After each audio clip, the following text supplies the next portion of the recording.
Members of the Court, in conclusion, I share with you two photographs.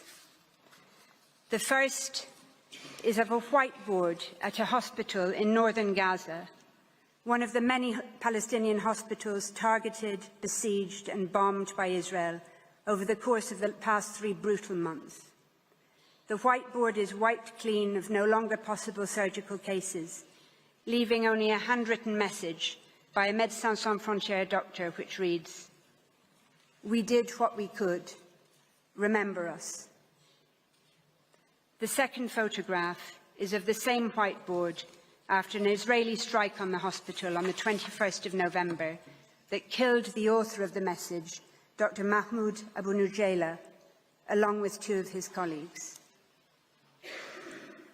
Just over a month later, in a powerful sermon delivered from a church in Bethlehem on Christmas Day, the same day Israel had killed 250 Palestinians, including at least 86 people, many from the same family, massacred in a single strike on Maghazi refugee camp.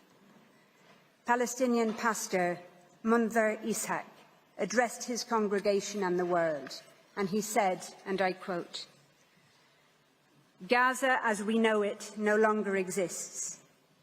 This is an annihilation. This is a genocide. We will rise. We will stand up again from the midst of destruction, as we have always done as Palestinians, though this is by far maybe the biggest blow we have received." But he said, "No apologies will be accepted after the genocide. What has been done has been done.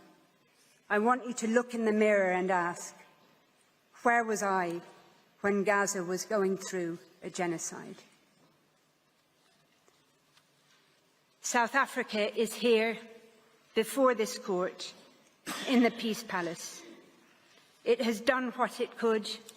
It is doing what it can by initiating these proceedings, by seeking interim measures against itself as well as against Israel. South Africa now respectfully and humbly calls on this honourable court to do what is in its power to do, to indicate the provisional measures that are so urgently required to prevent further irreparable harm to the Palestinian people in Gaza, whose hopes, including for their very survival, are now vested in this court.